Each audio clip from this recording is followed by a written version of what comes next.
everyone. It's really lovely to see everyone here in the research forum at the Courtauld. My name's Esther Chadwick. I'm a lecturer here in art history. And it's my honour and pleasure to introduce my friend and colleague, Anna Arabindan-Kesson, this evening. Anna is an assistant. There are chairs down at the front if anyone's looking for seats. Anna's an assistant professor of African American and Black diasporic art with a joint appointment in the Department of African American Studies at Princeton University. She specializes in African American, Caribbean, and British art with an emphasis on histories of race, empire, and transatlantic visual culture in the long 19th century. She's published widely on these subjects, with particular attention to processes of cultural exchange, geographical movement, and histories of colonialism. And where her work is so poignant and illuminating, their legacies in the work of contemporary artists. For those of you who may have been here a little bit earlier than this time last year, for our launch of the volume Victorian Jamaica, edited by Wayne Modest and Tim Barringer, Anna was one of the contributors to that fantastic volume. She contributed a chapter on the visual culture of South Asians in Victorian Jamaica.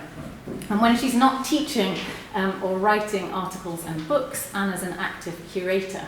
Notably in 2009, she co-curated Embodied Black Identities in American Art from the Yale University Art Gallery.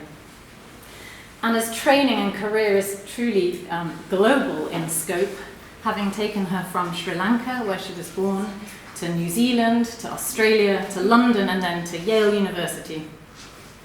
Before joining Princeton, she taught at Temple University in Philadelphia, where she arrived having completed her PhD in the history of art and African American studies at Yale.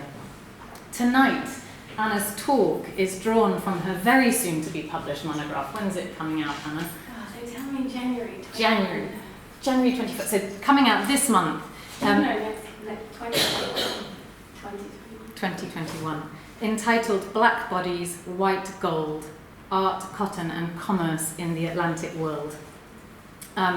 We're thrilled to have you here and to hear more about this fantastic project. So please join me in welcoming Anna to speak on vision and value, cotton and the materiality of race.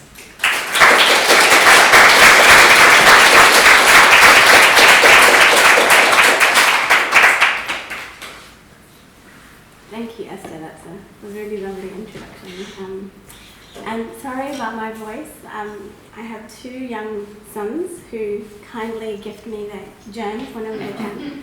So I will try and speak up and out as much as I can. Thank you to Dr. Esther Chadwick and Professor David Corbett and all the organisers of the Courtauld Research Forum. It's a real pleasure and honour to be here sharing my work with you all. It's really lovely to see new people and old friends and students and from Princeton and former students from Princeton. And also I want to make a shout out to the wonderful Dr. Ingrid Pollard, whose work has been such an inspiration to my own.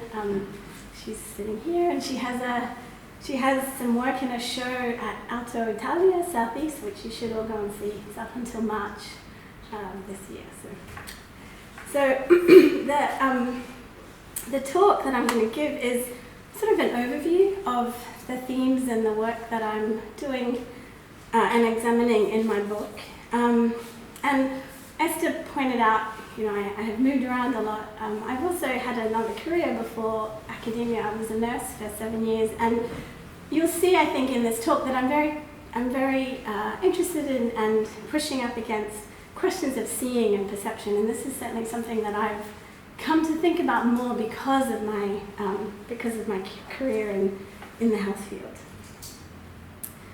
So I'm going to start with an anecdote about Hopper College, which is a residential college at Yale University that was up until very recently named Calhoun College after the 19th century politician and advocate of slavery. In 2016, one of the dining hall staff stood on top of a table with his broomstick broke this stained glass window that showed two African-American enslaved people, a man and a woman, both with large cotton baskets on their head, standing amidst rows of cotton. The figures look as if they're in a garden. You'll notice they're neatly dressed, and the cotton is barely knee-height. Behind them in the distance, tall trees shade a plantation manor. It's one of those ubiquitous plantation scenes that you've probably all seen before many times, and that have circulated throughout the history of the United States, and to a degree this country too.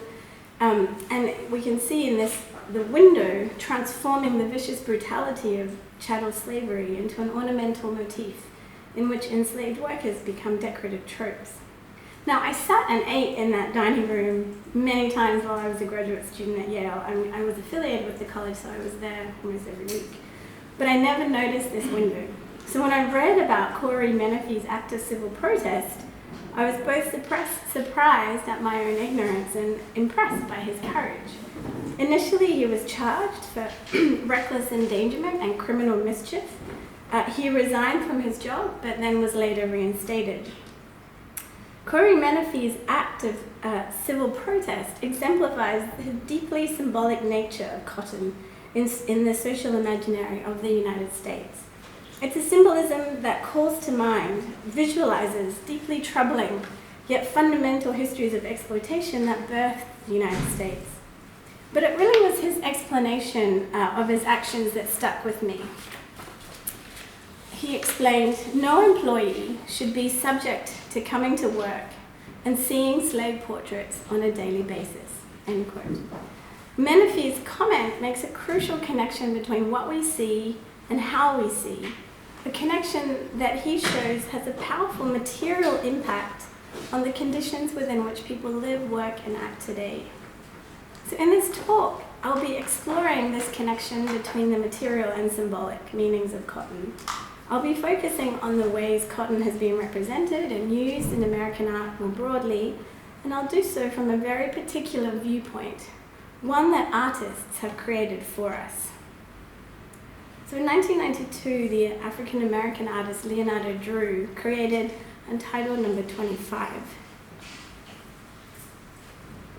It's a sculpture made of cotton, and the work, I think, illustrates some well-worn dualisms in art history, right? And it's highly abstract in its very gridded, minimalist form, yet it's evocatively material.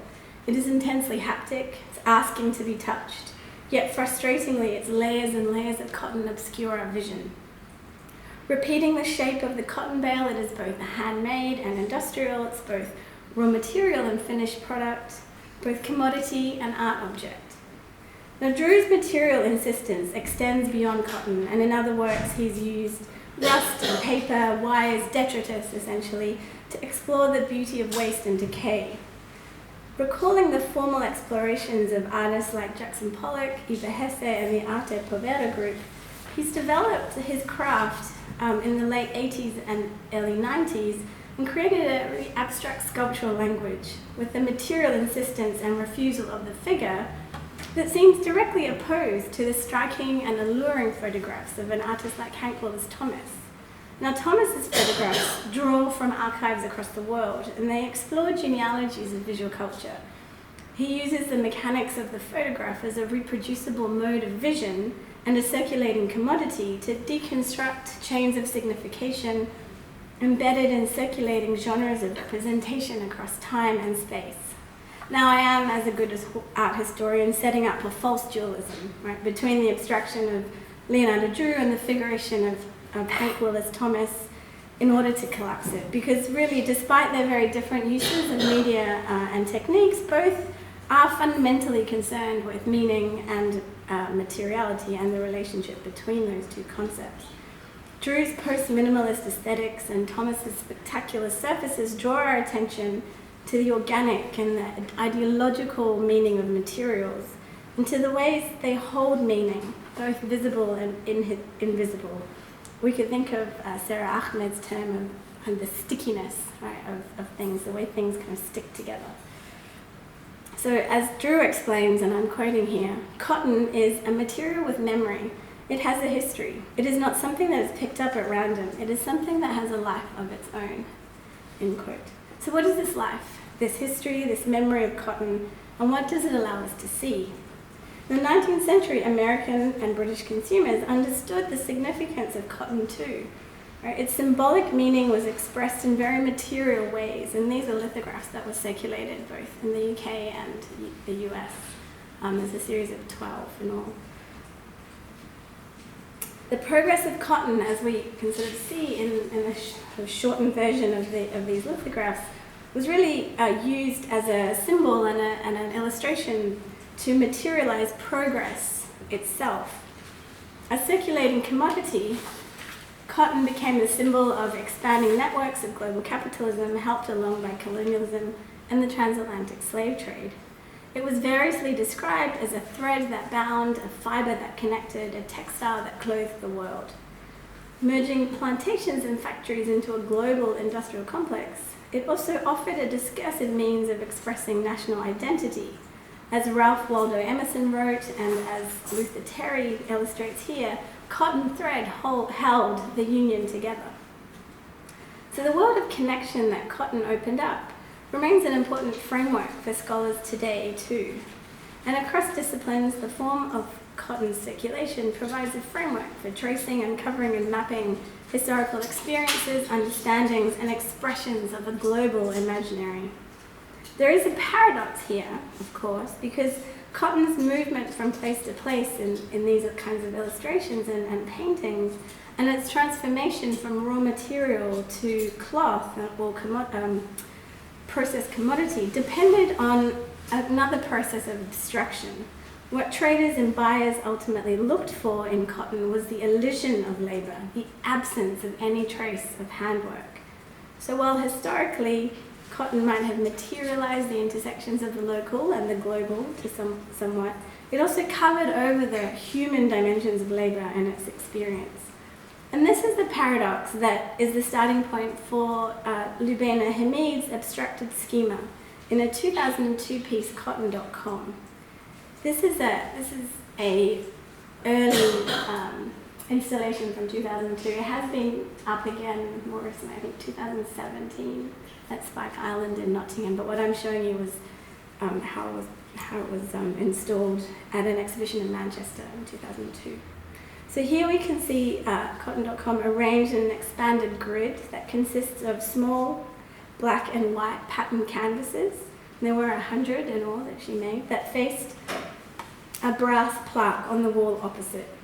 The piece rhythmically cascaded from ceiling to floor, and the black brass plaque reads, "He said I looked like a painting by Murillo as I carried water for the Hogang, just because I balanced the bucket on my head."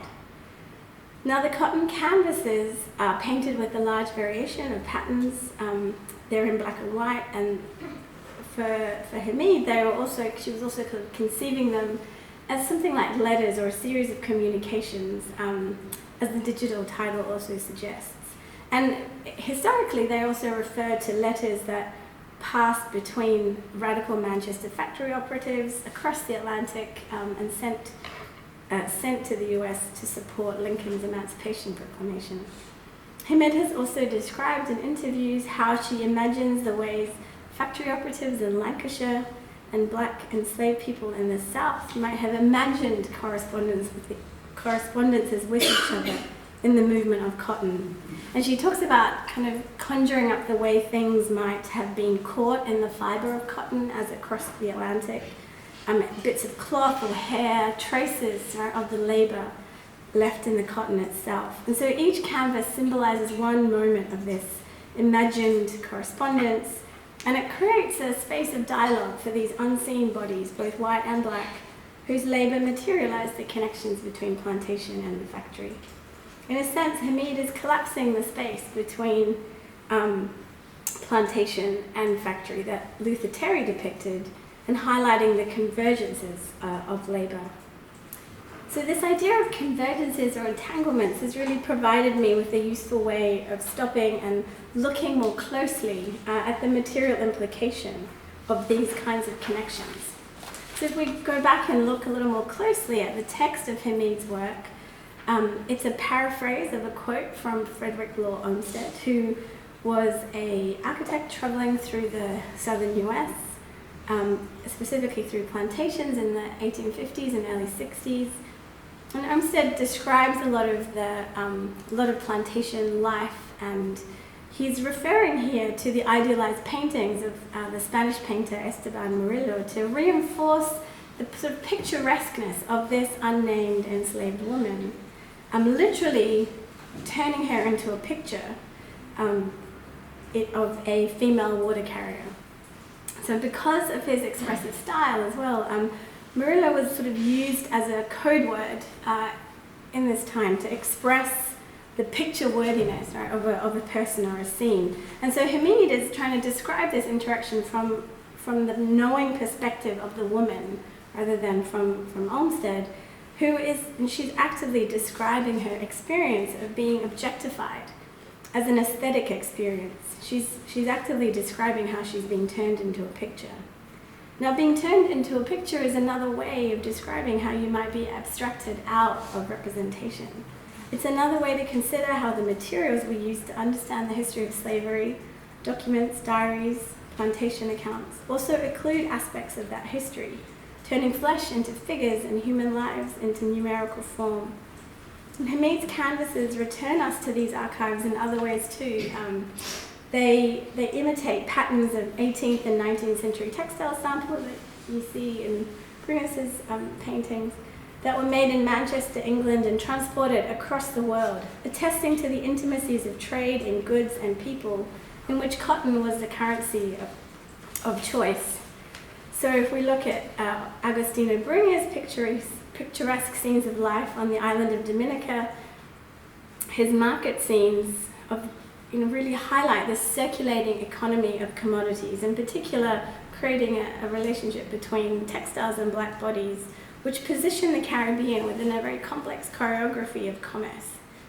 These scenes reenact and echo a performance of market relations in which pieces of cotton cloth originally made in India become the unit of exchange for African slaves. And in fact, the term piece became a counting term for measuring the value of enslaved women and men sold on the coast of West Africa.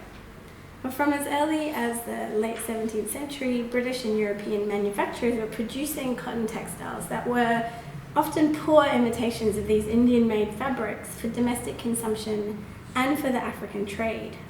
By the mid-19th century, Britain was exporting about 1/3 of its cotton cloth production, with 94% of all cotton cloth exports, including checked and striped cloth, such as we see here, made expressly for Africa and the Americas. So Brunus's paintings of transactional interactions in a plantation economy vividly evoke the entanglements of these commercial networks. And when we put a painting like Brunus alongside a work like Hamid's, what we can start to see is how cotton not only connected different parts of the globe, it framed a mode of visualizing black people by turning them into objects. So I'm going to move now to think a little bit more about this issue of viewership, how cotton framed ways of seeing and the implications of these ways of seeing. So I'm going to return to number 25, Giroux's work, and think a little bit more about the relationship between surface and value. And then I'm going to expand this to consider more closely the connection between cotton cloth and representations of blackness. And finally, I will consider the ramifications of this relationship in postbellum America and beyond. So in Cotton.com, Hamid's using this framework of trade, right, as a schema to plot physical connections between the South, the US South, and Manchester in the United Kingdom. And she invokes the movement of cotton through the play between image and text. And it's this interplay, that is the space in which the viewer has to stand. And we are left in that space to sort of speculatively recover these material effects from the obstruction of history. Giroux's assemblages, on the other hand, are immobile and reflective, and they collapse the space between the plantation and factory in other ways. So Giroux used sheets of unprocessed cotton to make this, and he cut them by hand and layered them into bales and bonded them with wax. In this sense, his work mirrors the repetitive labor of cotton's cultivation, its production, and its processing. it's a physicality, this work's physicality literally, I think, evokes traces of this labor-intensive handwork in its making. In its formation, Giroux's work also uses fragments to recall a host of bodily fictions revolving around the plantation, and in turn these fragments script our interactions. So we need to, when we see this work, we need to come very close to it. We need to engage with it on a multi-sensorial level. And through this repertoire of gestures, we think through and call up the experiences, meanings, and bodies that may or may not otherwise be remembered. So by scripting our interactions in this way, Giroux Sculpture really summons up histories of the plantation that do not simply return us to the representation or the figure of the slave. Instead, with its emphasis on the materiality of looking, I think number 25 returns us to the complicated conditions of viewership by which the body of the slave was historically brought into view. So just to unpack that a little more, what I'm trying to describe here is the affect of the physicality of this sculpture. We have to physically participate in the unfolding of its aesthetic experience. It's a surface that's both dynamic and static, a surface on which the gestures of art making, swirls and lines and strokes, accrete into a white wall. Yet its tactility also plays up upon our own physicality. As we move around it, thick knots of cotton and struggly threads beg to be felt as they disrupt the surface. Our visual engagement is continually distracted by its changes from dull ivory to beige to moments of brilliant white. Its surface bulges as layers of cotton herniate and disrupt any attempt at smoothness. Its texture is uneven, it's both tightly compressed with wax while bursting at the seams.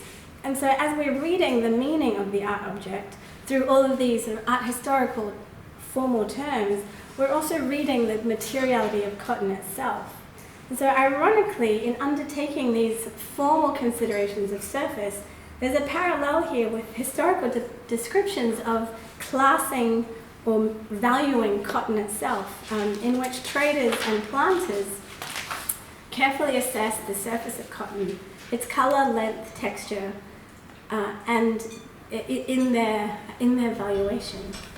So Giroux's positioning of its viewers in this instance, I think, has a very uncanny resemblance to the relationship that Edgar Degas invokes between cotton art and value in his painting Portraits of the New Orleans Cotton Office. Degas came to New Orleans at a time of severe financial hardship, and he traveled there because his brothers, who you see, I don't have these are his brothers here. And then this is his uncle, whose cotton office they're all standing in. So he came to New Orleans, and this was one of the first times where he was forced to rely on his paintings for income. So he was very specific in his letters about wanting to paint something that would appeal to wealthy Manchester cotton merchants, that he could sell to them. So as viewers here, we stand back. We standing with the figures at the back, watching the events taking place across the canvas. And Degas really bring to life the logic of market speculation, registering it as a visual process. We're given a series of snapshots through a kind of series of visual moments of visual accounting that he accentuates through the interaction of handwork and visual analysis taking place in the center, and particularly in the foreground with his uncle, Michel. And we see how these assessments are then translated from the real into the immaterial and become an abstraction of the physical into the intangibility of exchange, which is signaled in the accountant's ledgers, right towards the end of the picture, and in Degas' younger brother René's perusing of the stock market. So what the artist is showing us really is the way commodities are bought and sold on the chance of a profit, and the way an object's monetary value is ascertained by what it will fetch in the market later. And we can see this highlighted, obviously, as his uncle and the cotton traders are physically assessing the cotton, as if to mirror the ways in which the viewer must visually assess the surface of a painting, and by extension assess Degas' own work. Here I think Degas connecting the commodity forms of art and cotton in a painting about speculation. So in there, as we read the meaning of an object, art historically, we're also reading, as I said, the materiality of cotton itself. And in their prolonged engagement with surface, these works evoke an economics of vision that connects the artwork's aesthetic value with the market dynamics that underpin conditions of viewership. In looking at an art object, we're assessing the value of a commodity, and this relationship has particular resonance when considering the visual implications of blackness in antebellum United States.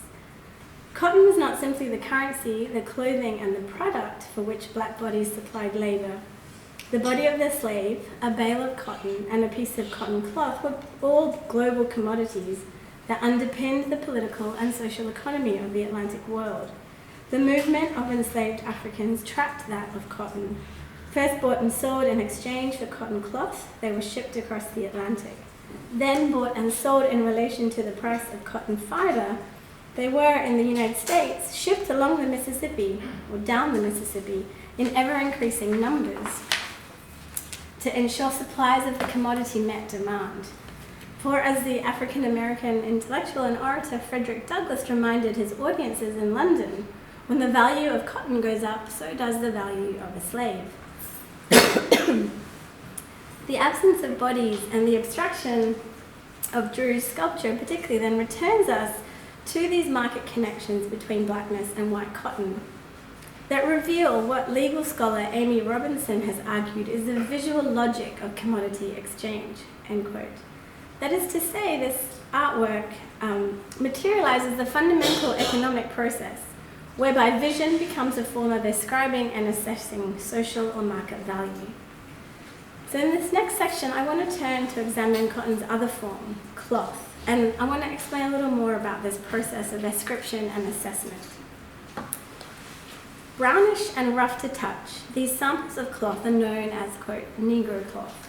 They're remnants of a trade in cotton that connected the agricultural south and the industrial north of the United States in the antebellum era. As raw cotton headed north, bales of Negro cloth, sometimes already fashioned into ready-made clothes, were sent south to plantations, and these samples were attached to letters that connected plantations, manufacturers, and their go-betweens, so traders and factors. Their size, as you can see, allows prospective buyers a clear indication of quality through a quick glance and a quick touch. And Seth Ruckman from Brown has actually been weaving what Negro cloth might have felt like, and he sent me a sample, and I took it and passed it around at a talk I gave last year, and someone stole it. So I'm sorry, I don't have one to pass around so you can feel, but it does feel, it's very coarse, it's very rough when you're feeling it. So by the 1830s, Negro cloth was one of the main manufacturers of Rhode Island and Lowell, Massachusetts. It was also called Lowell cloth, and it sort of stems or it comes from Osnaburg. The characteristics central to its production, its roughness, its cheapness, its durability, and its plain weave, were important to its use as clothing and reflected a range of sumptuary laws from the 17th century that prescribed the manner in which slave clothing should mark out distinctions between white and black. Now, while its market value was dependent on the fluctuating price of both cotton fiber and enslaved labor, the use value of the cloth was correlated according to the labor of enslaved cotton pickers. So if it was and this is something that you get from reading the letters, right? As you read the letters, planters are describing their frustrations with the cloth. So they'll say things, if it was too flimsy, it provided ineffectual cover, or if it was too thick and enslaved workers became overheated. In both instances, productivity and profit slowed down, and this was the problem. Plantation owners' concerns about the quality, transport, and price of the cloth also reveal their awareness of this material relationship, showing how the cloth had a direct effect on the labor of those it clothed. As the historian Walter Johnson has also pointed out, in plantation records, enslaved people were often described according to the labor they performed and the tools they used. For example, they were called field hands or plows.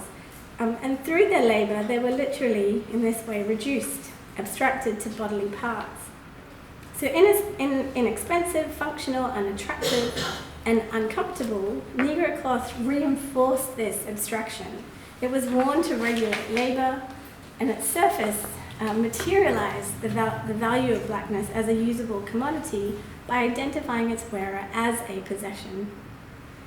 So in the context of the slave market, we can see then cloth also materialized the process of commodification. Or as Walter Johnson has described, cloth turned people into products. So as we saw, the cloth used in the slave auction is different, looks different to the Negro cloth that I just described. It would have probably looked much more like the kinds of textiles that Brunels is depicting. And in this painting, we're also seeing how pattern and color is starting to coalesce in relation to conceptions of skin color.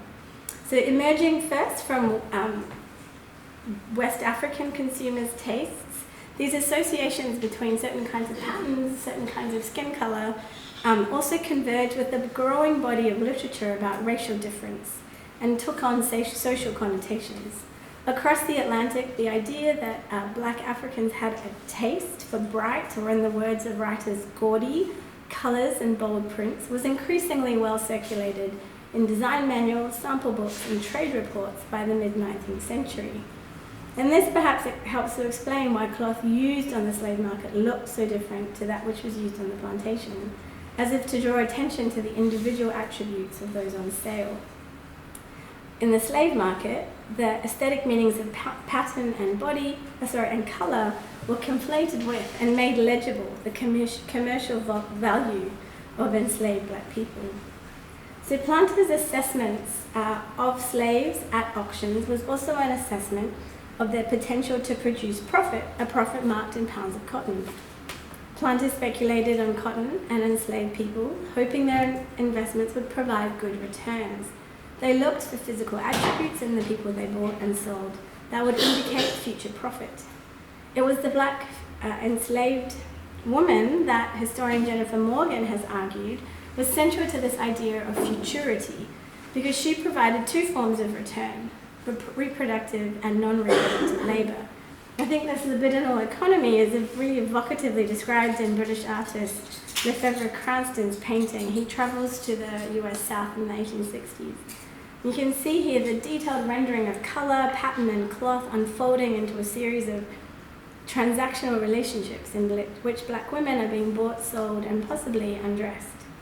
These instances materialize the way fancy cloth, as this kind of cloth was called, not only framed a way of looking at blackness, but instantiated different kinds of surface readings through which these black people are read as an index of their economic value. Coincidentally, too, these moments of speculation mirror the actions of traders and planters, right, as they speculated on cotton's potential market value. So for viewers of these paintings, particularly viewers of this painting by British artist Eyre Crowe, whose painting of the slave sale was displayed at the Royal Academy in London in 1861, this visual logic would have been hard to miss. Not only are viewers positioned in similar positions to the buyers and the auctioneers, as viewers looked, head-angled perhaps to examine some aspect in more detail, conferring with each other perhaps, they would have also mirrored the actions of the buyers. Crowe's depiction of this liminal space, the waiting room, might have presented a more palatable version of the trade than the spectacle of Cranston's auction block. But in positioning refined viewers of high art in correspondence with buyers of human flesh, he's also dramatically visualizing a viewing position that transforms observers into consumers, enmeshing them within a network of commerce, speculation, and colonialism underpinned by slavery. So in the midst of these moments of objectification, how can we find ways of understanding how enslaved people express their subjectivity? So I want to return now back to the coarseness of Negro cloth, which was commented on by this art poet, Lucy Larkin, who was a New England factory girl and an abolitionist. She worked in cotton factories in Lowell, Massachusetts. And she wrote poems that essentially gave form to a web of work that connected black and white women. In her poem, An Idyll of Work, she reflects, "When I've thought what soil the cotton plant we weave is rooted in, what waters it, the blood of souls in bondage, I have felt that I was sinning against the light to stay and turn the accursed fibre into cloth." So in Larkin's words, the cloth she wears bears the material impressions of the physical touch of the black women who pick the cotton. And it is their physical traces of labour, similarly to the way Lubaina Hamid is describing this history, is their physical traces of labour that she uses to imagine the material networks incorporating her and these slave women within a larger framework of commercial production. Now, the idea that these pieces of cloth could be sites of memory, to paraphrase the novelist Toni Morrison, is provocative, I think, and that's why I just wanted to highlight Larkin's poems, because I think it draws attention to these entanglements of cloth and flesh as a way of getting out from under these processes of elision, to find ways of excavating, as Lubaina Hamid does, the complicated and pained experiences of enslaved people. And I say pained because it is the feel of the cloth and its constraints that are frequently mentioned in slave narratives, as well as in the compilation of oral histories by former slaves undertaken by the Federal Writers Project of the Works Progress Administration from 1936 to 1938. Now, recalling her years as a slave in North Carolina, Harriet Jacobs, for example, writes, I have, and I quote, "I have a vivid recollection of the dress given me every winter by Mrs. Flint. How I hated it. It was one of the badges of slavery." End quote. Marked as property, these clothes marked bodies in other ways too. Annie Hawkins remembers, quote, "Our dresses was made out of coarse cloth like sacking, and its show lasted a long time. It ought to be called mule hide, for it was about that tough." So Annie Hawkins is one of the interviewees from the Federal Writers Project. Both Solomon Northrop and Frederick Douglass, in their narratives of slavery, discuss the scanty quality of the clothes they're given and its inability to protect them in field work, in the poor quality of the material, in the descriptions of being too hot in summer and too cold in winter, of labouring unprotected in heavy dresses and rough shirts. Generic and uniform, these bodies return against the excoriation of cloth, refiguring how we might understand the experience of regulation encoded in slavery. These moments can be read with other examples of actual redressing too. The way enslaved workers fashioned themselves outside of regulation dress or reused European clothing for their own purposes that created looks that were startling or confusing to white viewers. In these paintings, we might also find other forms of relationality, as Jennifer Morgan has also sort of described, the ways in which subtle expressions or touches might establish modes of connection that suggested how enslaved people expressed forms of kinship and held a clear understanding of their subjection, of a life weighted down but lived despite these material conditions. And these are moments, I think, that resonate with what theorist Fred Moten has described in relation to the resistance, or in relation to enslaved people's resistance of the object, the ways in which they refused objectification, ways that may not have been transformative but were transgressive, as black people worked to continually revise this logic of valuation. So in the context of antebellum America, cotton and the value of blackness were intimately connected via the market. This relationship framed social meanings of blackness such that black bodies could be read or assessed as commodities. The price, think back to a minute of this act of these images when we see the act of looking as an act of valuation. The price or value of black bodies in cotton is ultimately based on the future profits they will bring. This way of looking is what I've called a speculative vision, a vision that's always based on future potential. And I want to just look a little more at how this idea of a speculative vision takes form in postbellum America, beginning with the American artist Winslow Homer, who in 1876, so not long after Degas, painted the cotton pickers. So like Degas, Homer also wanted to sell this painting to a cotton merchant, and unlike Degas, Homer was successful. It ended up somewhere in Manchester and then made its way back to the United States. And this work, I think, also self-reflexively raises concerns about the assessment and value of Homer's own artistic labours through the physical material of cotton. Through gestural swirls on the canvas, Homer's brush leaves a trace that connects his body and creativity to the finished product. But the artist seems to foreclose this possibility for his black workers, whose work, time-consuming, repetitive, and exhausting, seems to leave no mark at all. The value of their labour is lost among the swirling fibres of cotton, and they remain trapped, emancipated perhaps, but not yet free. In visually negotiating the material relations of a commodity that was itself market-driven, at the heart of both Degas and Homer's painting lies a question about the value and meaning of labour in post-war America, that at least for Winslow Homer cannot be uncoupled from the black female body.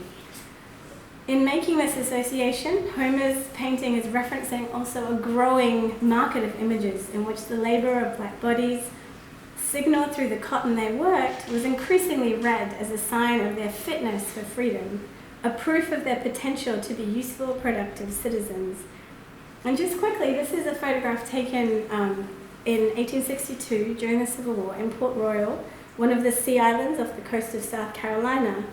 So this area came under Union rule during the Civil War, and all of its white planters fled, leaving their former slaves behind. And these formerly enslaved people were declared contrabands of war.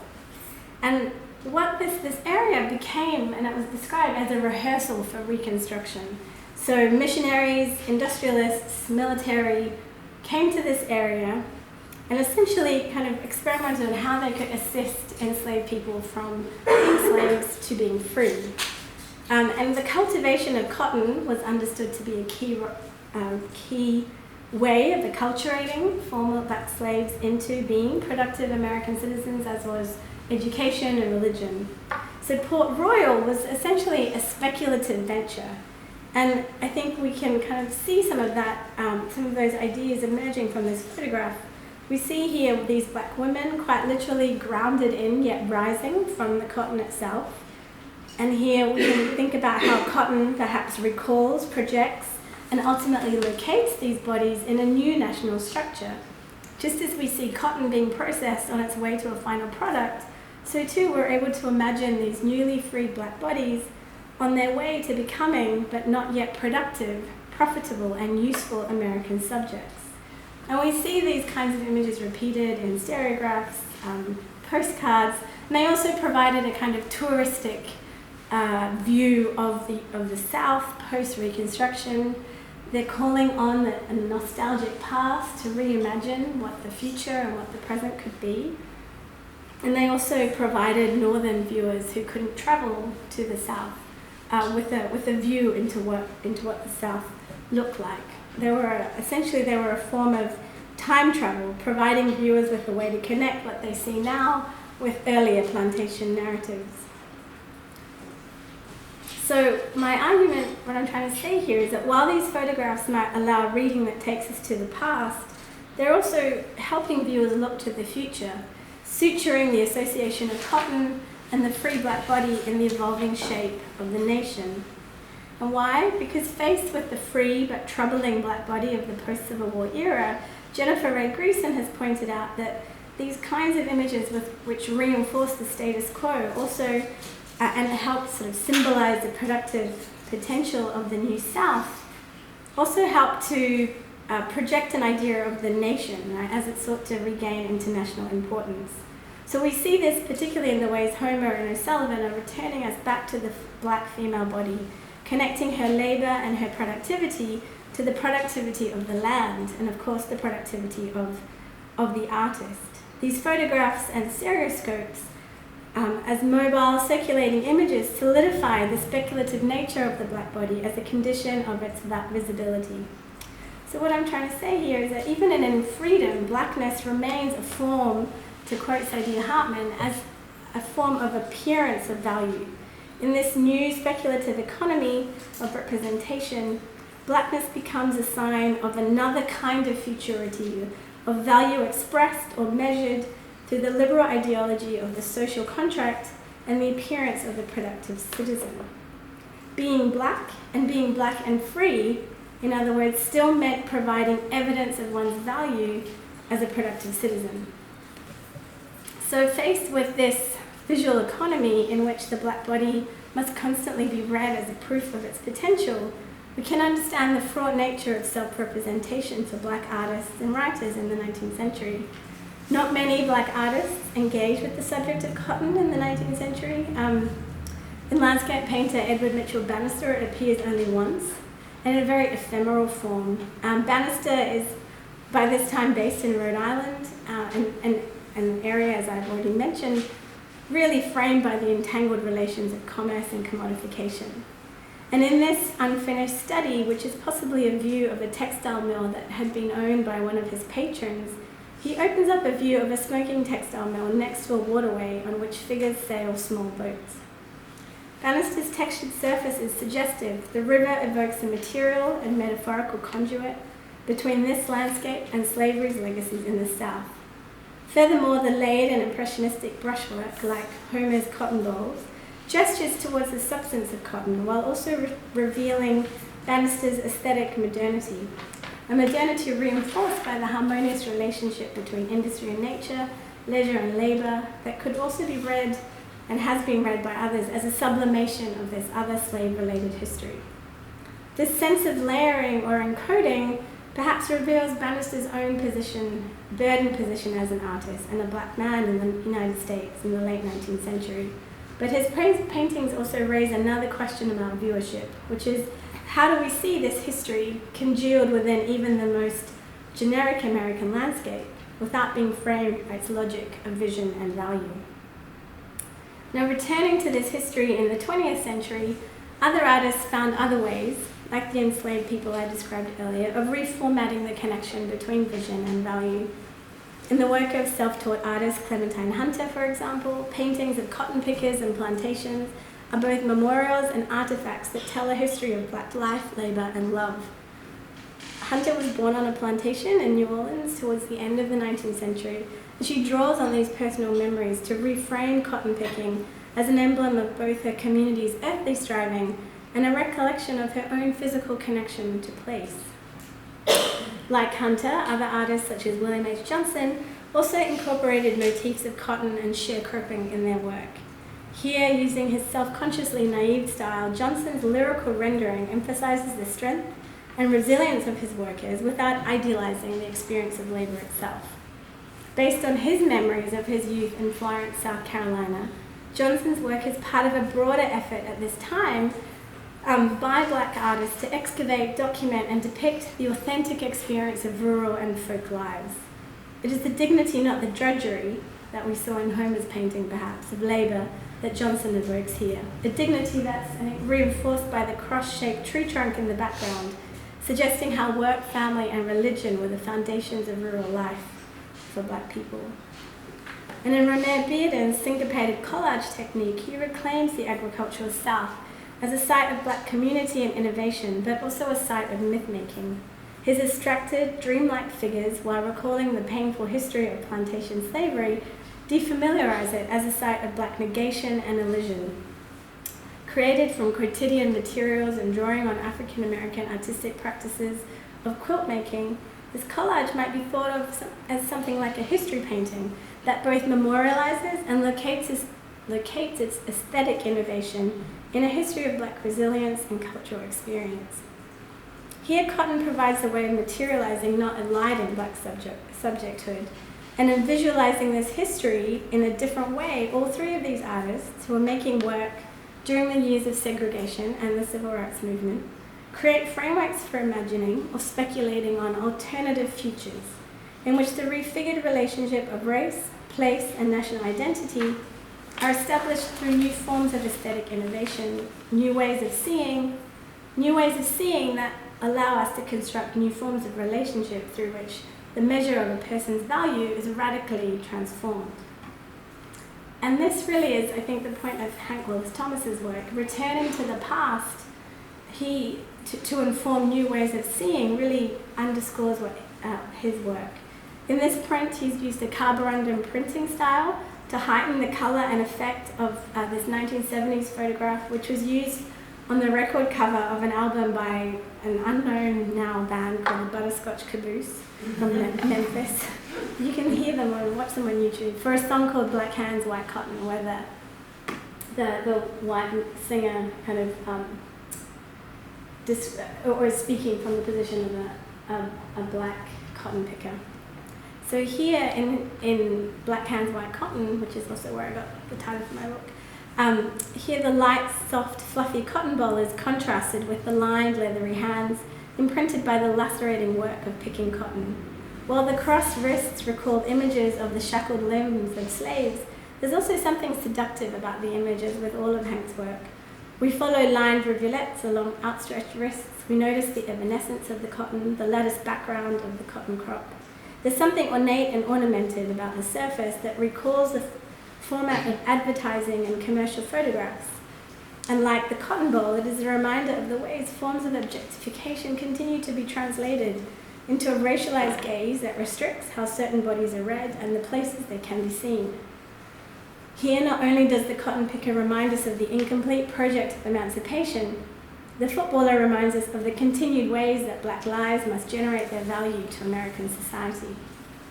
Thomas's photographs, disturbingly alluring as they are, also highlight what geographer Catherine McKittrick has called plantation futures, essentially the after effects and legacies of anti-black violence inculcated amidst the industrial economy of the plantation.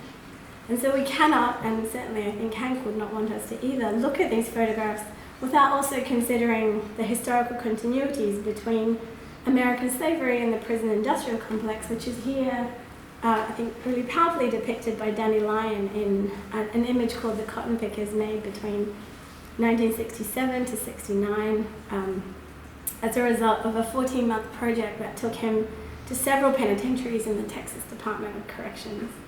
And you can notice here how the prison industrial complex has turned these men into what one of my students calls factors of production. They're virtually indistinguishable in their regimented uniforms, transformed into a ubiquitous resource like the cotton they pick. Now in the United States, and I think in this country too, we carry with us an image bank that complements, extends, but can also challenge the histories we know. As an art historian, my job is to constantly think about how these objects are shaped by the conditions of their production and how they exist beyond these conditions, by calling up a range of associations and investments in particular narratives or perspectives. I was given a glimpse of this recently when a Princeton colleague first saw a picture of Leonardo Giroux Sculpture. The encroachment of the material fibre into the physical presence of a viewer was presently interpreted by my colleague as a form of suffocation.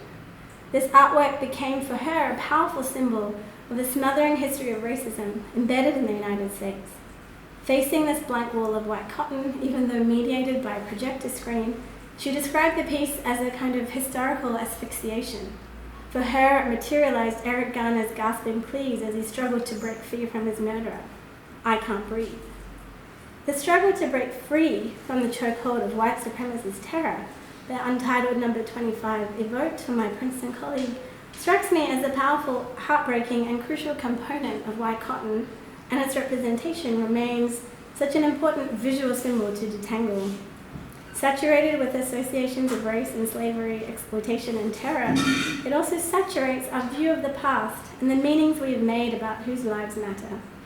This is possibly why Giroux refuses to include bodies in his work, instead asking us to participate in the unfolding of the artwork, and unfolding, the result of which is that we are forced into a viewing position from which we must come to terms with our own processes of vision and valuation.